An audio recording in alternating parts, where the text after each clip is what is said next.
அனைவருக்கும் வணக்கம். திருமதி செல்வி ஆசிரியை, பாரதி துவக்கப்பள்ளி, ரெட்டிப்பட்டி. வாழ்த்து மடல். பெயர் மட்டும் செல்வி அல்ல, அனைவருடைய பார்வையிலும் செல்வியாகவே காட்சி தருபவர்.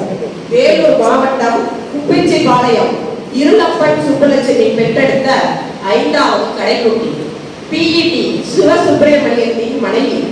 எங்கள் பள்ளியில் பிடி உஷா இவர்தான். செங்கிடியில் 8 திக்கம் என்ற பாரதியின் வாக்கியத்தேற்ப பாரதியின் புதுமை பெண்ணாய் வேலூர் கந்தசாமி கண்டர் பள்ளியில் இருந்து பாரதி பள்ளி கண்ட புதுமை பெண். அனைவரிடமும் இனிமையாக பழகக்கூடியவர். தன்னுடைய பேச்சால் யாருடைய மனதையும் வாடவிடக் கூடாது என்று நினைப்பதால் தன் தலையின் மல்லிகையும் மாலை வரை வாடாது. நவரச நாயகி. முக பாவத்தின் மூலம் கருத்துக்களை விளக்குவதே தங்களின் தனிச்சிறப்பு. வீட்டில் கடைக்குட்டி செல்ல பிள்ளை என்பது போலவே பள்ளியிலும் தலைமை ஆசிரியரின் அன்பை பெற்றவர். பாடத்தில் தனக்கு ஏற்படும் சந்தேகங்களை வயது வித்தியாசம் இன்றி தெளிவு பெற்று தெளிவாக பாடம் நடத்துபவர். தனக்கு என்று இட்ட பணியை பொறுப்பாகவும் சுறுசுறுப்புடனும் செய்யக்கூடியவர்.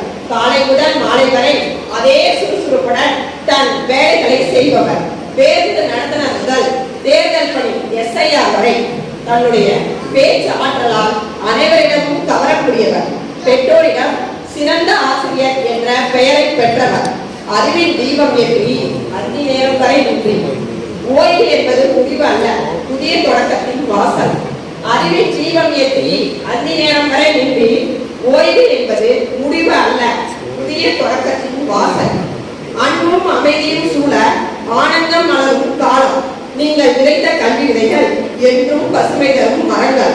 உங்கள் சேவை நெஞ்சில் நினைத்து நிற்கிறது. உங்களின் ஓய்வு காலம் நல்ல உடல் நலத்தோடும் மன அமைதியோடும் நீண்ட காலம் நீரூழி வாழ வாழ்ந்த வயதினை வழங்குகிறோம். நன்றி, வணக்கம். காப்பில்லா தமிழர் நெஞ்சில் காலமெல்லாம் வீட்டிலிருக்கும் மூப்பில்லா மூத்த தமிழே, முச்சங்கம் அமர்ந்து முத்தமிழ் முச்சங்கம் அமர்ந்து முப்பால் குடித்த